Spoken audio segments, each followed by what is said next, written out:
तो हेलो बिहार के मेरे बिहारी भाइयों, तुम लोग अपना आधार कार्ड और पैन कार्ड लेकर तैयार हो जाओ देश से बाहर निकलने के लिए या फिर अपने देश में ही रिफ्यूजी बनने के लिए। समझे? और नहीं समझे हम समझाते हैं। इस बार बिहार के इलेक्शन में क्या होने वाला है, आप इस वीडियो को देखिए।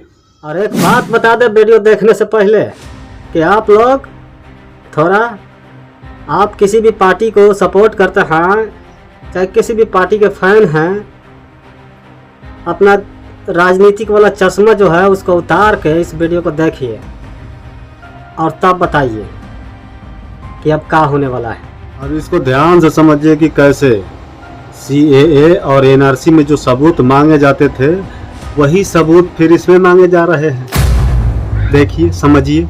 ये अचानक से ये कदम उठाया गया है।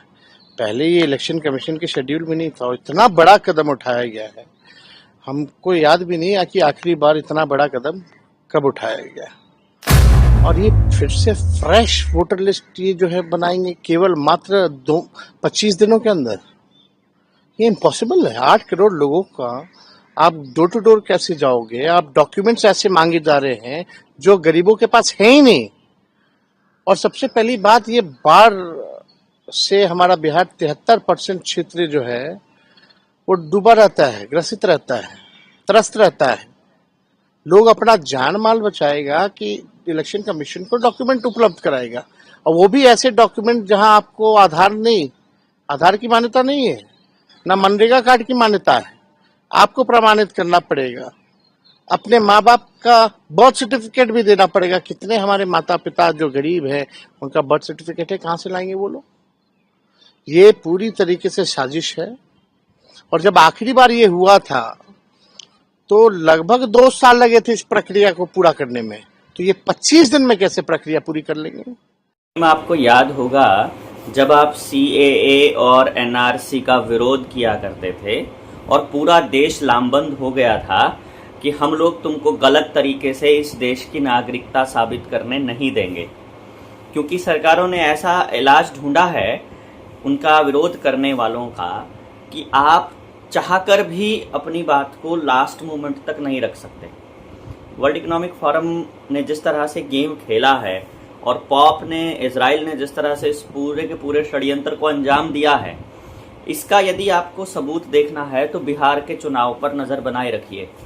CAA और NRC को बैकडोर से वहां पर अमली जामा पहनाए जाने की पूरी तैयारी चल रही है, और वो भी केंचुए की मदद से। केंचुआ, केंद्रीय चुनाव आयोग, केंचुआ केंद्रीय चुनाव आयोग की मदद से। अब बिहार में चुनाव आयोग ने क्या कहा है कि सारी वोट चेक की जाएंगी दोबारा से और सत्यापन होगा, और उस सत्यापन में कौन से डॉक्यूमेंट वैलिड नहीं होंगे ये देखना। कौन से नहीं होंगे? आपका आधार कार्ड वैलिड नहीं होगा, वोटर कार्ड वैलिड नहीं होगा, ड्राइविंग लाइसेंस वैलिड नहीं होगा, राशन कार्ड वैलिड नहीं होगा। तो फिर वैलिड क्या होगा कि आपकी वोट बिहार की है? ये वैलिड होगा एक दस्तावेज से। अपना जन्म प्रमाण पत्र लेकर आओ और अपने पिता का जन्म प्रमाण पत्र लेकर आओ।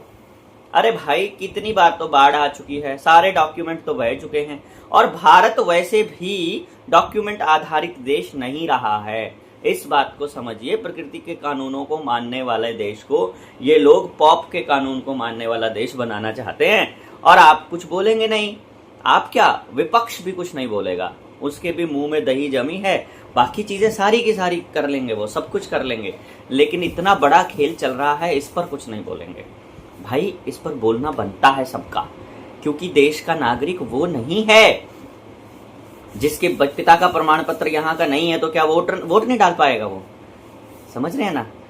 जैसे दिल्ली में किया था, 11 लाख वोटर्स की वोट ही खत्म कर दी जो बीजेपी के खिलाफ थी, 100% गारंटीड, मतलब वो पता था ये कार्यकर्ता है, उनको उड़ा दिया। तो यही काम बिहार में होने वाला है। वाराणसी में अगर आपको ध्यान हो, यही हुआ था कि 1.5 लाख वोटों से साहेब जीते हैं वाराणसी में, और उससे ज्यादा वोट जो है फर्जी बनी थी, वो 1 साल पहले ही बनी थी।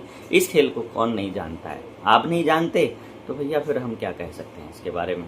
आप सब लोगों को इसके बारे में। भाई, ये न्यूज सुन के तो मेरा दिमाग घूम गए हो।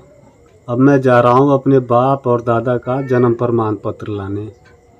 अब मुझे लगता है कि आप लोगों ने वीडियो देख लिया है, तो वीडियो अच्छी लगी हो, आपके हक में हो, देश के हक में हो, तो चैनल को सब्सक्राइब कर लीजिएगा और दूसरे लोगों से शेयर भी कर दीजिएगा।